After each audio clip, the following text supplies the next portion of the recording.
This particular seminar is a combination of what I've learned in AIM, what I've learned in Harvard, and what I've actually applied since I was a kid in business. What I learned from my mom, which is the best Harvard that I could receive.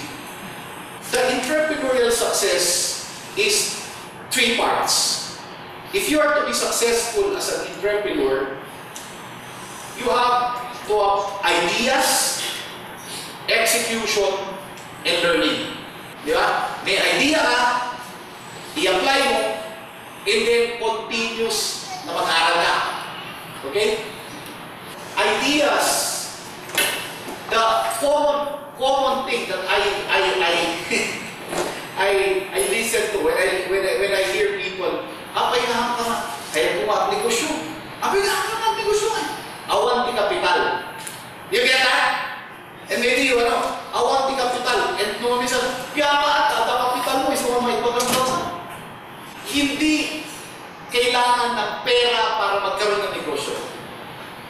Ang kailangan nyo is idea. If you have a good idea, money will come. You get it? So let not it be a hindrance to anything. Because the thing is that the problem with a lot of us is that resources determine our dreams. Ideas is equal to money. You don't need money to generate money. You need ideas. One of the best, if not the best business school in the globe said, "Are you pursue opportunity beyond resources control?" Ibig sabihin nun, your opportunity should not be dependent on your resources. So, this is a classic example of a business, Airbnb.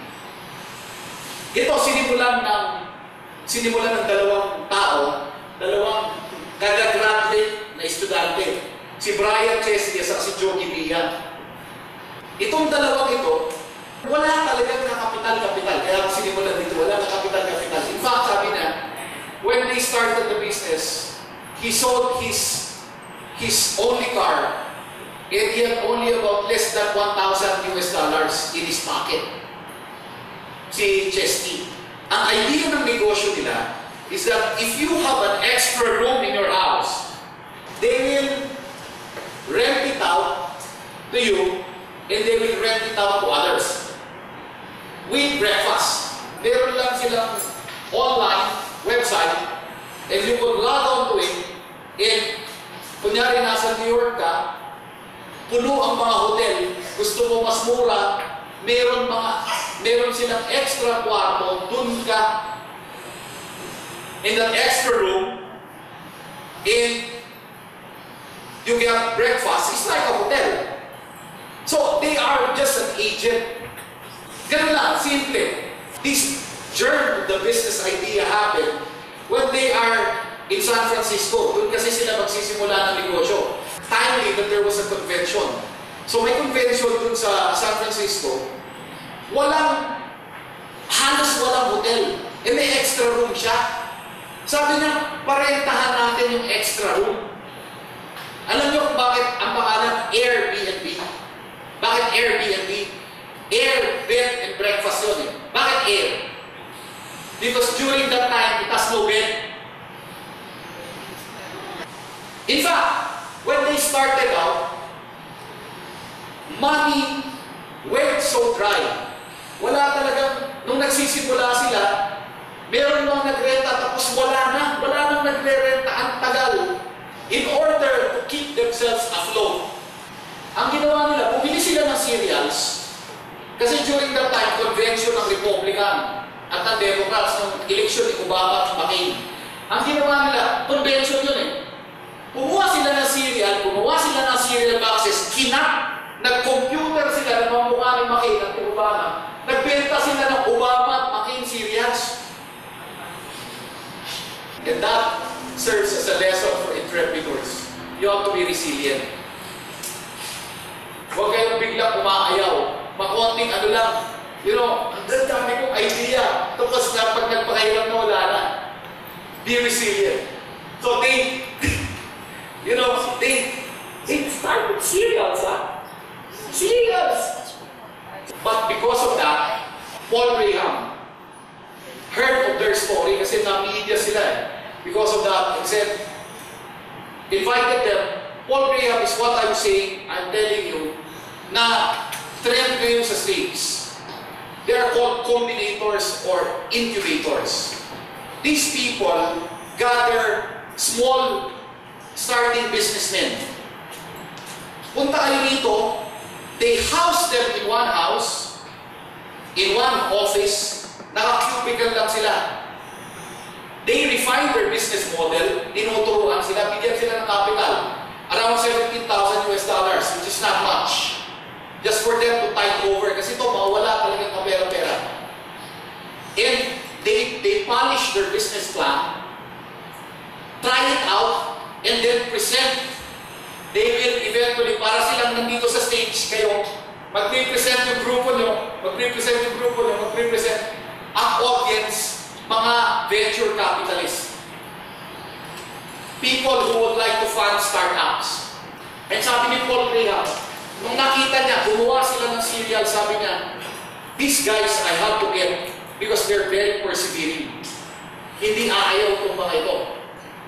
As of November 2012, the company has over 250,000 listings in 30,000 cities and 192 countries.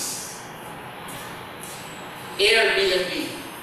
Kung makikita nyo sa Facebook nyo, sponsored, 200,000 likes. Airbnb. It's still a privately listed company, but as of now, it's valued around $4 billion in a span of 4 years. Idea. Ito, because of this, Pangilinan, ginaya niya si Paul Graham. He's now incubating 10 startups. In fact, yun ang gusto kong gawin, maging combinator din dito. I'd like to get startups that are very promising, refine their business model, and then help them. So for those of you who are saying, may idea pero wala akong pera, there are now people, if you have a good idea, they will fund and help you develop that idea. The obvious question that you will ask me, how do I generate good business ideas? Hindi ba?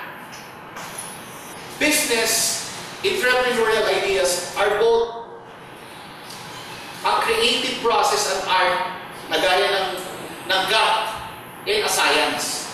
If you could combine both an art and a science, then you will become one of the best entrepreneurs. You have to have a logical template on how to generate business ideas. At the same time, you should be creative. So ito, ano ang template, ano ang kailangan in order to generate good business ideas? So you have to consider tatlo, kahit anong negosyo yan. There's the market, the people, and the product itself. Kahit anong negosyo, you have to perfect the three. You have to have a congruence of the three. Dapat mayroong nagkakatugma yung tatlong yan. Let's discuss the market first. What is the market? Why? The market is the customer. Ang importante sa negosyo is that you focus on the customer. Who is your customer? If you have a product, if you have a service, who are you selling to? So you have to have a firm grasp of the market.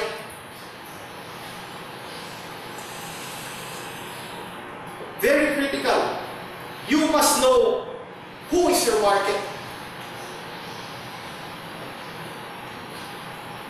The more specific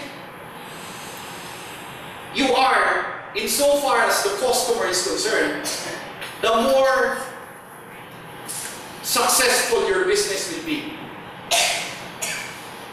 Kung specific ka, ilang taon, what is age bracket of your customer. Ano yung age bracket? Ano yung married pa sila, single pa sila? Bakit sila bumibili? Why are you concentrating on the market? Para alam mo kung ano ang need. Ano ang pangangailangan? What is the market gap? Do not attempt to enter a business or go into business unless you know that there is a need that you're trying to fill. Ang karamihan ng nagninegosyo sa atin, ay, malakas yung siya ko, gagayahin ko. A critical thing about an entrepreneur is that you should not be selfish. You should be other-centered. Because only people who are centered on others would be able to analyze what is the need in the market. Huh? So the most important skill that you should learn is the ability to read people, read events, what is happening, and what would be the need in the market. Meron akong kaibigan, sabi niya, you know, I'll put up a restaurant. Foreigner, put up a restaurant. People would like it. There would be TV all around, and there would be sports. And ang sinasabi niya yung gusto niya. Pero ang mga dumadaan, kasi lalagay na sa session doon, ang dumadaan po estudyante. Ang binibenta niya, hotdog na worth 160 pesos. So, maybe that is what you like, but that is not what the market likes. Be very important. This is very important. You have to get out of yourself and what hindi yung gusto mo, what is the needed in the market. And we have to analyze, we have to analyze the market. And how do you analyze? Again, a scientific, ginawa ko. Ito, original ko ito, Sige. Ayun. Kaya pala natin, ipis. Di ba? Hindi naman naalala. Ipis. Ipis. Pag nakalimutan nyo pa naman yan, di ba? Paano mo magkakaroon ng map? This is the macro read of the market. Ipis. Ipis. Ito. Ano ang ipis? The first is economic. Ano ang economic? Pag pumunta ka sa isang lugar, pareho ba? Sino mga taga-Trinidad dito? Taga-Benguet? Okay. Sino taga-Baguio? Pareho ba ang income ng Baguio at Benguet? You know, there is a difference in income levels. And there is available data on that. Pag pumunta ka sa isang lugar, alam mo, and that is you go to the next slide, it is for free. It is the Family Income and Expense Survey conducted by the National Census and Statistics Office. And that is updated every 2 to 3 years. Pwede mong tignan kung magkano ang income, average income sa isang lugar. Kunyari, pupunta ka ng Pangasinan. Para malaman mo, bakit mo kailangan malaman ang income? Sa mga nagninegosyo, bakit mo malaman ang income? You go to the next slide because it would show the income distribution of Baguio. This is national. But here in Baguio, yeah. It says here that the average income, ang pinakamalaki sa Baguio, 488 families. 488 families. No, this is in thousands. In thousands. 48,800 families are within the 250,000 over 250,000 annual income. Dito, karamihan ng distribution ng dito sa Cordillera Administrative Region, SMART. There is still a breakdown of Baguio, Benguet, and everything. So, you would know how much an average income. If you are earning around 250,000 annual Magkano? Mga 20. Diba? Mahigit kumulang mga 21. 21,000. That's the average. In the FICE, there is a breakdown of how many percent is used for food. How many percent is used for entertainment? How many percent is used for rental? Sa amin, ang importante data sa amin, datos, is 30% of the income of those people are for rentals. So yun ang available na pwede nilang ibayad sa amin for monthly amortization. You get it? For those of you who would like to go into business, you have to be comfortable with numbers. Sino magaling sa math people? Yeah. So, very critical. Kahit hindi ka man, kailangan mong laruin yung numero. You have to know the income levels. In that FICE, the Family Income and Expense Survey, tells you how much is the average income of the family that is residing in a place. So, it determines your pricing. Mag-high-end ka pa rito. Mag-mid-end ka, mag-low-end ka. Pag nagpresyo ka, papatok pa rito yung French restaurant mo. You have to determine the average income because that is the disposable income of the person for your business. You get it? So don't attempt unless you know the economic profile. Marami nagkamali dyan. I have a friend who is into real estate development. He went to Capas, Tarlac. Offered house and lots at 1.2 million. Not a single sale. Had to close out. Because when he verified in the FICE, ang kaya lang nila, 800,000 and below. Nasa 500,000. Dahil ang income ng mga tao doon, mababa lang. So the English, the next is political. You have to know before you enter into the place, you have to know the political situation. What is the political situation? Who are the LGU? In terms of permits and licenses, how are they open to investments? And included in the political are the legal. What are the legal laws that will be affecting your business? A lot.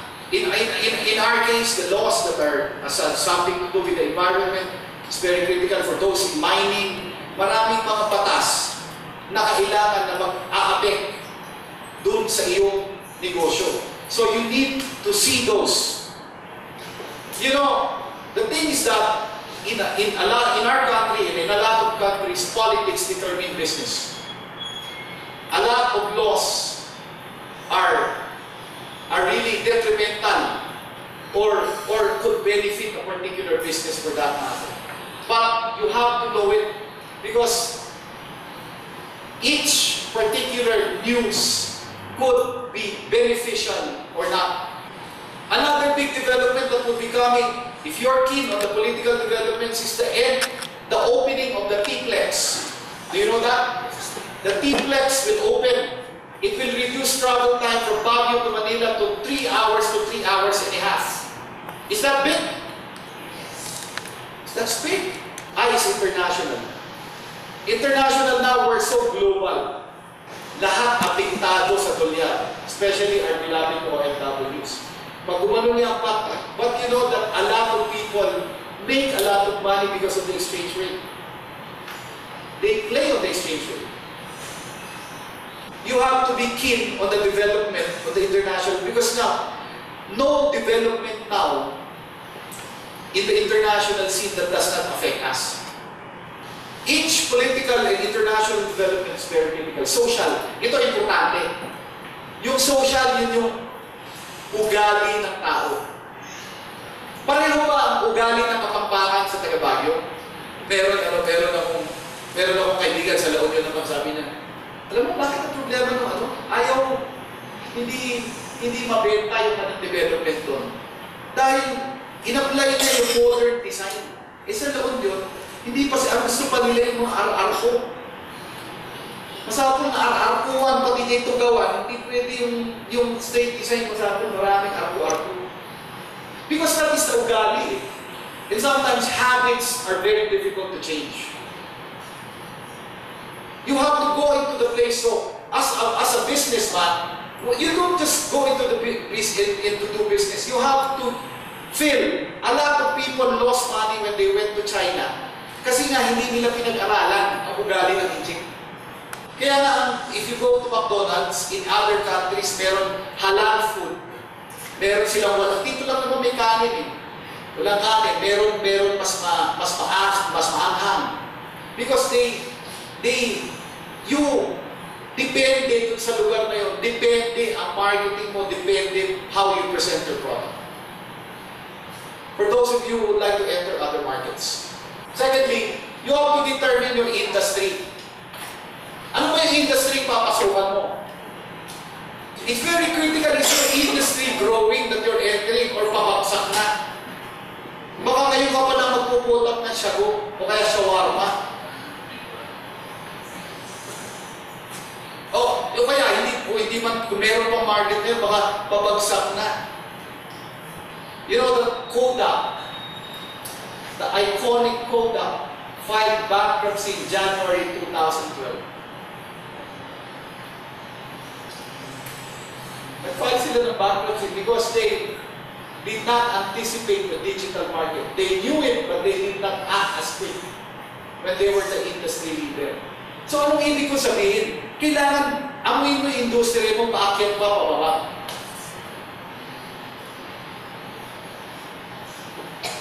Kaya nga minsan nagpapa-advise sa akin, sabi ko, ano negosyo mo? Computer shop. Sabi ko, sarap mo yan. Sarap mo yan. Unless may monopoly ka, sarap mo yan. Dahil ang baba ng shelf life ng computer, ang dami-dami yung papagsakan kayo ng presyo, magkano naman yung per hour ng computer shop? Hanggang barangay, meron na. So are you entering an industry that's growing or dead? Now, this is a very critical, yung competitors analysis as we go here. I'm putting up a hotel here in Baguio. So this is just part of my research. All the hotels, we got all the rates. Lahat ng competitor mo, dapat alam mo kung ano ang offering nila. Got all the rates. I got all the occupancy rates. So I know that the average occupancy of hotels here in Baguio is 60%. And the thing is that you have to go through June, July, August. Those are the months that are really dead. You cannot go into business without having your competitors analyzed. You have to know who your competitors are. What are their offerings? How much are their prices? You have to have, because people are looking for value for money. Are you providing value for money? Especially if your product or services is a commodity. Ibig sabihin, wala nang pagkakilablan. If you are competing in an industry na pababaan talaga ng pababaan ng presyo hanggang yung kakapiranggot nakita mo, umalis ka na dyan. You have to differentiate your product. You have to make a differentiation so that you will not be considered a commodity. The second aspect of a good business idea is that you must enter a business that you love. You must be passionate about it. Kasi entrepreneurship is a business with passion and heart. Find something that you love. Yung businessing, pera-pera lang yan eh. Oo, okay lang naman. And you would only know, are you self-aware? Do you know your strengths? Do you know your passions? That if you close your eyes and think, when there is no problem with resources, what would you rather be doing?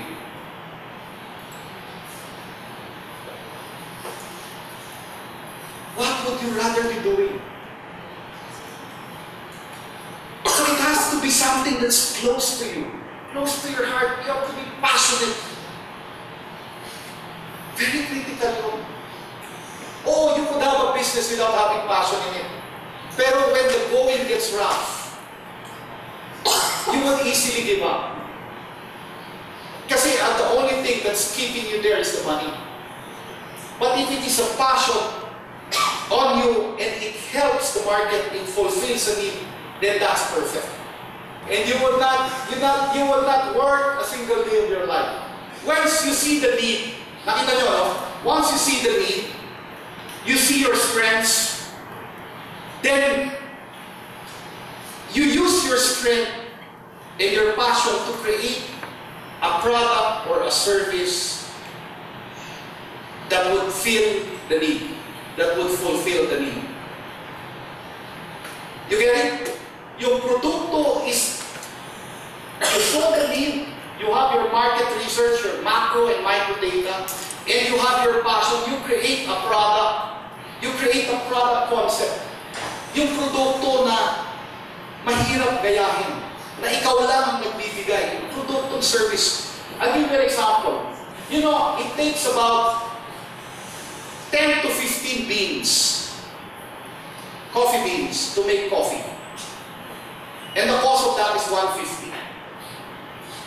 150. 10 to 15 beans.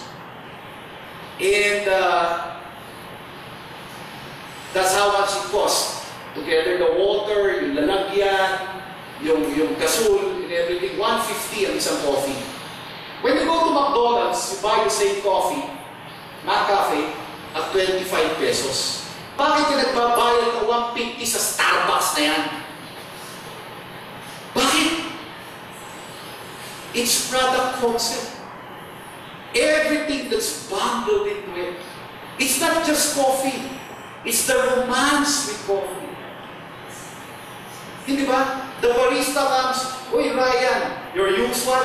Alam mo, they are trained that the moment you come, there's the green apron book, the little apron book that they have. They know kung ano dapat, alam nila pag bumalik, ano pangalan mo at ano order mo. They personalize it. You know, there's a story in Starbucks. There was this, yung mag-asawa na been going to Starbucks very often. They are really regulars there. And what they would do, nakakayak tong kwento to. They would buy a donut and divide the donut. Kasi malaki. They divide the donut. And the husband died. They're already old. And the barista noticed that they have not been coming. And then he went to the house. Just imagine, he went to the house of the husband and the wife, and talked to the wife who's still grieving. He said, "My husband died. I don't have the strength anymore to go to Starbucks. I always remember the donut that you would have, the donut. And they would have the coffee. Kasi they would order a venti, and they would have it. They were allowed kasi they were regulars. And after much convincing, yung barista, sinabi na, kinonvince na. Hanggang dumating dun sa point na dahil sa kaka-convince na, pumunta yung Mrs. yung matanda. Sabi niya, "I think I could take her coffee again."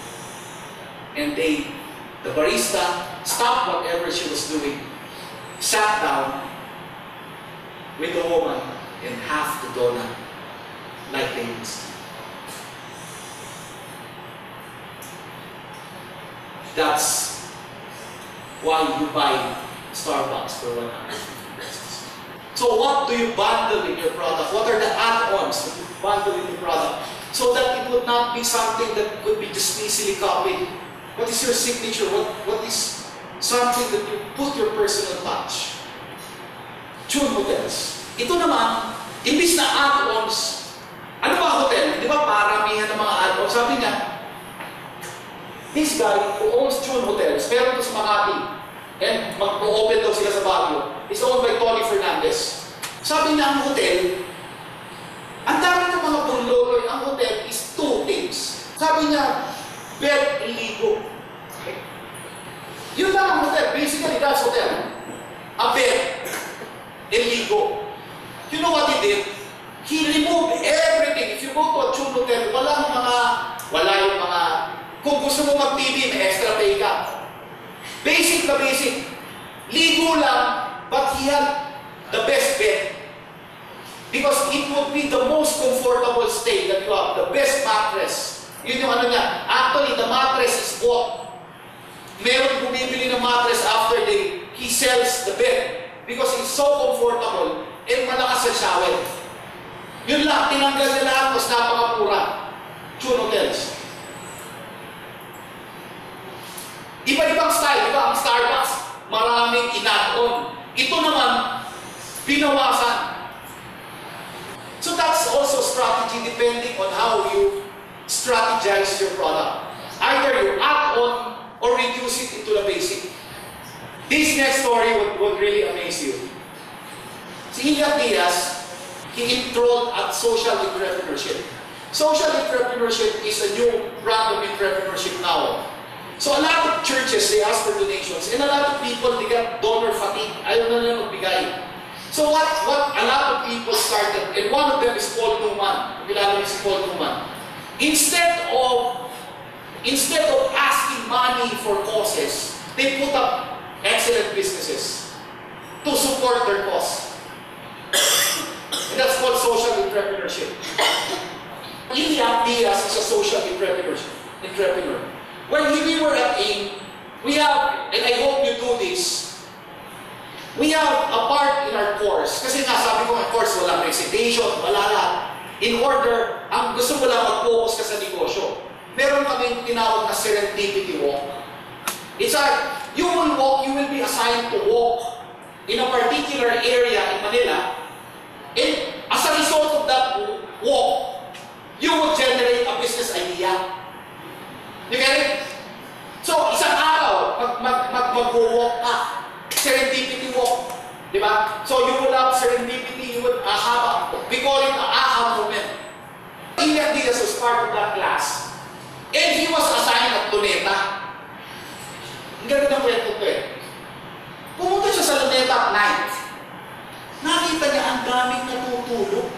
Dami natutulog. Ang dami. Doon sa malapit sa baybayin. Sabi niya, siguro itong mga naglilimos. Naglilimos. So, ginawa na kinausap niya lang. In-interview niya. Sabi niya, bakit po kayo natutulog dito? Mga seaman kami. Alam mo, ang seaman, 6 months sa kontrata mahigsit, and then, mga 4 weeks, 3 weeks na naman, sasampa na naman sila. Eh, karamihan sa kanila, ang iba, taga-Visayas. So, ang mahal pang umuwi. You get it? Ang mahal kasi, malapit na 3 weeks lang, sampa uli sila eh. So, what they do, natutulog na lang sila dun sa kasi mahal naman ang hotel. Ermita area ito eh. You know what he did? He put up what he now, it's now termed as a seafarer's lodge. Ayaw ko nabasa niyo ito. Ang ginawa niya, bunk beds na parang sa barko. Mga bunk beds din. Basic na basic, parang June Hotels, wala. Pa kahit magpa-charge ka, may extra, pati tubig, may ano. Talagang basic na basic lang, mura. So he started with a 40-bed dormitory. He called it Pier 1. Seafarers Dormitory. Now it's 1,500 bed. As a result of a serendipity walk. Steve Jobs, His focus is on the product. He doesn't, when he retired, remember that he was first with Apple and then he was fired with Apple. Di ba? Finire siya. Sinipa na halos mabankrupt na yung Apple, binalik siya. The first thing he did was really, ang dami during the time of Apple, ang dami produkto, is simple. He started, the first thing is the iMac, the Macintosh. The Macintosh is known for its simplicity of design with a lot, pinalitan niya yung OS niya, yung operating system, at saka yung applications niya. Maraming iba-ibang applications. So, you know, it's, when you have to have a product, you look at all the details of it. It has to be excellent. It was known for excellence. So, the excellence of Steve Jobs extend up to the plug. Kahit yung likod, kung pumuksan mo yung Apple, is so excellent, is so slick. Pangalawa, Apple Store. He keep on innovating. Apple Store, sabi niya, ayoko ng product na hindi nila nagagamit. I'd like to have a store where you could interact with the product, you could use it. And that was the Apple Store. Pangatlo, you know this, the iPhone. During that time, yung MP3 could only have songs 1 hour. He had 1,000 songs and then iTunes, seamless iTunes. He know that people would like to have unlimited storage of music. He knows the needs. Ang magaling ni Steve Jobs, he create products that you know you will need it. That's not yet there. The fourth, that was in 2007, the iPhone. You know the sales of Apple as of 2012? 108 billion US dollars. This is the biggest company on earth. And it was because of product innovation. Produkto. Tignan niyo yung produkto niyo. Ito iPhone, sabi niya, I need a product that is both an iPod, it has music, it has internet connectivity, and it could be used as a phone. During that time, it was a breakthrough idea. And 2010, the iPod. You know, the iPod, sabi niya, we need a product that is smaller. It has music, you could read books, you could have some business applications. But this is more on consuming data rather than producing. Hindi ka nag-produce dito, rather really consuming data. Before he died, he had an idea to revolutionize Apple TV. It will be launched 2014. Apple TV. It would integrate everything, seamless transition from your PC to your house, your lights, everything on Apple TV. You could spy on your child in his room using Apple TV. And that is why when you create unique products, you create a bond.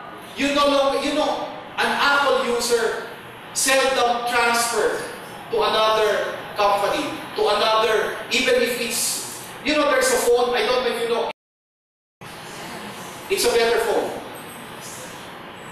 Listen to this video. Listen to this video. Welcome to Phone Mart. How may I help you? iPhone 4. Where is the iPhone 4?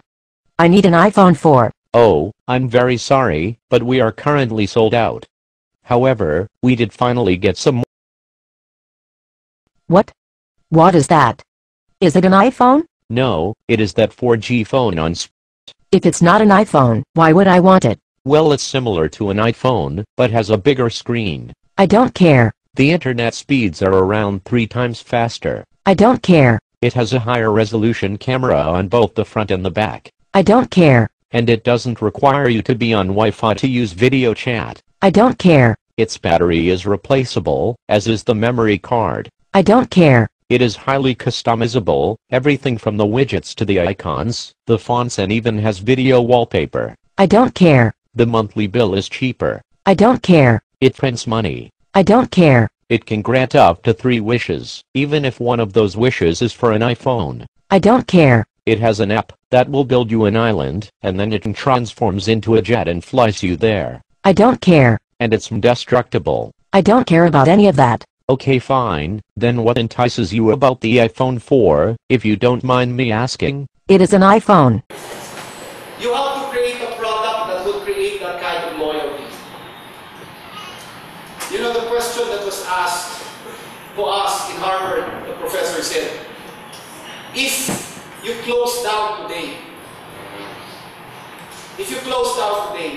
how many weeks will it take your buyers to transfer to a competitor? Will they miss you? There's an existing business but you can, or an existing idea but you could improve on it to create a winning product. You know what's yoga? What's yoga? You know what yoga is? Prior to, yoga is when during our time, elevate ka na lumilipad ka, yoga yun na yoga, tapos yung yung matandang yan ang yoga. It is religious, it is something that, but this guy is Bikram. He decided, I will brand yoga. Yoga Journal Peck, sabi nga nakakatawa yoga, but it is a 5.7 billion industry. They branded yoga. This Bikram yoga said, okay, yoga, I will put a name in yoga and then put it as a breathing exercise. There are 12 kinds of breathing exercise that you go through in Bikram yoga. And that he put a lot of celebrities that endorse Shirley MacLaine, endorsed Bikram yoga.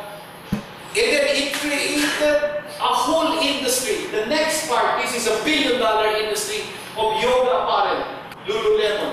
In the States, that's big. I don't know if you know it, but those who yoga and aerobics, they buy Lululemon. It's big. It's specialized on yoga apparel. Dito lang, yun lang ang binibenta nila, yoga apparel. They branded yoga. Another one who branded yoga was Tara Styles. Now, Dagdagay. You know Dagdagay? You go to Mandarin Oriental, they have branded Dagdagay. You know how much is Dagdagay? $3,000.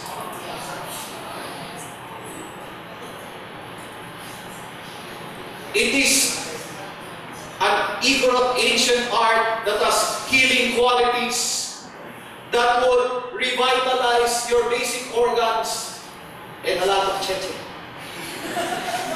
Cheche. They got it. It is, it's an ordinary thing. They branded it. They created differentiation, branding yoga. Now branding Dagdagay. Goshen lang. I did not include this for advertising. I included this to determine how I was able to create a product out of market, my strength, and my passion. My passion, and then the product, and then the market. During the time, this is SLU. SLU is not yet, there's still news that they will transfer to Baguio. I already had, this is only a rumor, and I confirmed it. Sabi, binayaran ng CGT, nilipat na talaga. So, nagmadali ako, binili ko yung lupa. Wala akong pera. Tell you, nangutang ako. Because they will transfer. Again, I was in tune with the ground. Macroeconomics, microeconomics, I know it's going to be, and that lot will be very valuable. That's 1.2 hectares. After a year, the price went times 5. Now it's times 8. Because of going into And then, sabi ko, what would be the product that I would put in? And I saw that boarding houses, they're paying 3,000 to 5,000 pesos. Sabi ko, if you're going to go there, 3 to 5,000, pag dalawa anak ko, mga 6 to 10,000. Sabi ko, maghulog ka ng mga 12 to 15 monthly, I'll offer you a unit, you own the unit. It's a good deal. Pag natapos yung anak mo, pauba mo. 280 units in the first 6 months sold out. Again, I'm not saying because I'm good. Because I read the market. You have to read the market. You cannot just put a business because you want to. We started 2007. Now we've been nominated as Ernst & Young Entrepreneur of the Year. I'll say that. It's not that we're good. No? We try harder. And the thing is that we're local entrepreneurs. The winners there are Tan Chong, Jollibee. See, the last year was Jaime Ayala. The Boitis was one. And Socorro Ramos. Last go may won. But who is a bangsoy to be able to win it? And Igor, who has a store in the market with his father is an OFW. It's quite an honor to be part of that. And, I'm doing this, I do hope. Sabi ko, nothing special that I have done. I give glory to God who from everything, from whom all blessings flow. But at the same time, it could happen to you. That's why I'm doing this. Don't ever scoff at humble beginnings. I was selling sweaters over time. We've been in small businesses. That's where we have learned. So, magsimula lang tayo. So, I would like to start again ideas. No? The second part is execution. How to get started? How to get started? Sabi nga nila, ideas are cheap but execution is dear. Madali mag-idea eh. And a lot of people don't get past the idea stage. Ang daming idea, tumanda na, naging umuluban na, wala na rin nangyari dun sa idea. It become, sabi ko, a lot of people live in someday I'll. Someday I'll do this, someday I'll do that. What you have to do is, a good thing to do is to start. What you could do is start selling. Sell anything, pare ko. Because selling, when you sell, you become trained as an entrepreneur. You know how to read the market.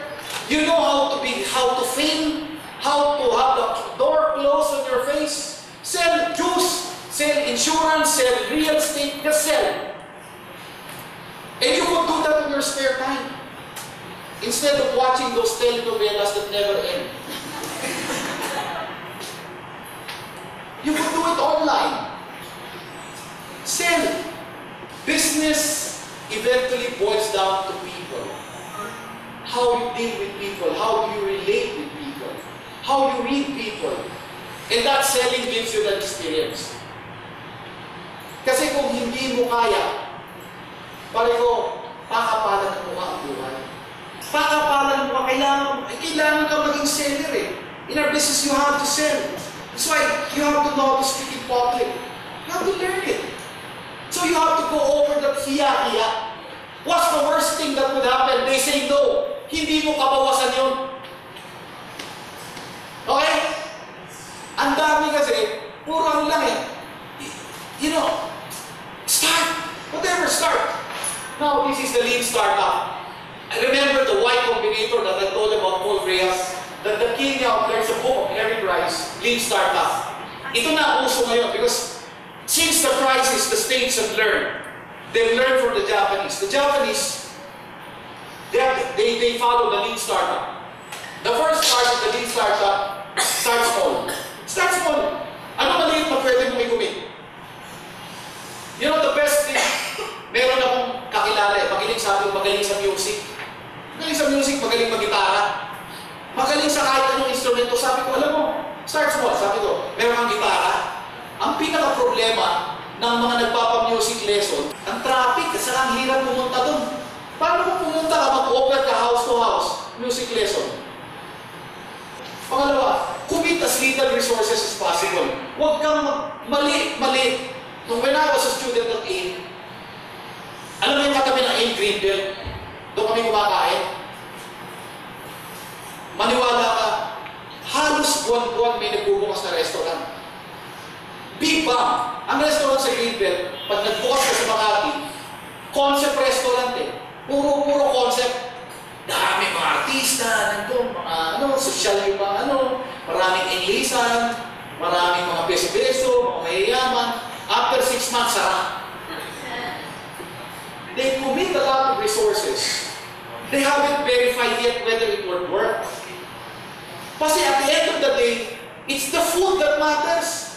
You experiment a lot because it's only by doing that you commit the mistakes and the failures that you revise the product accordingly. Just don't wait until it's perfect. Start.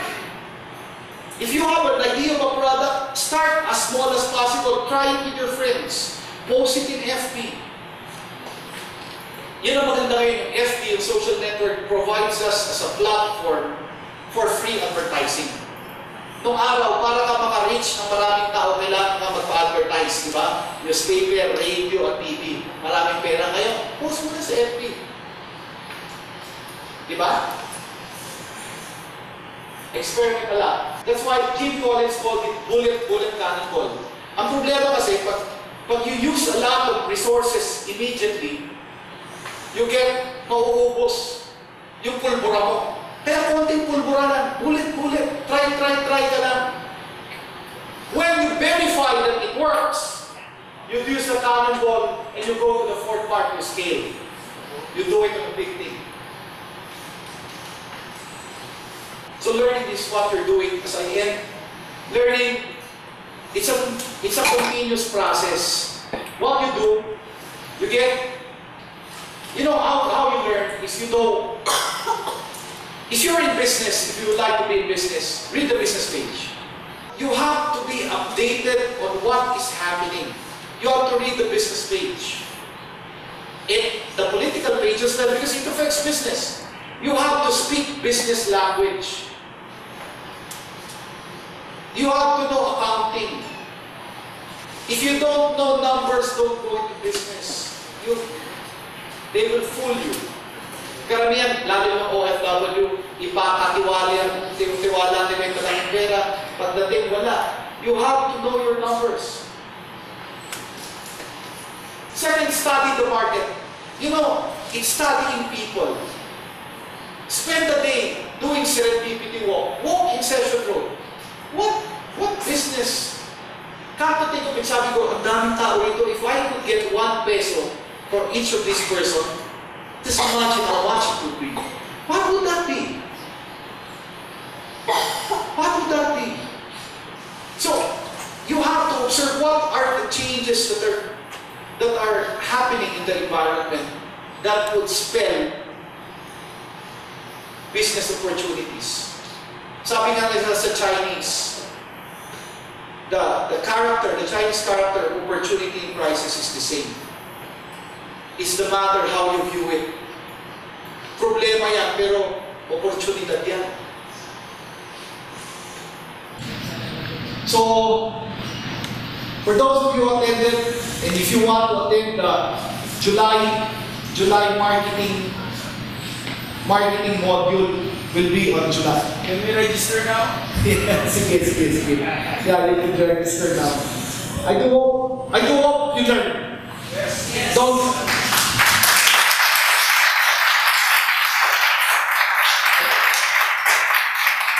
enjoy. You learn. Okay, I know a lot of you will be budding businessmen. Very important to, again, just a reminder, don't neglect your families. That's why we're doing it, because of our families. Very important. No, medyo corny, but it's still true. No amount of success will compensate the failure in the home. Make sure, and it's possible that you could have it all. A successful family life and a successful business life. Okay, so God bless you all. Thank you for coming. I do hope you learned.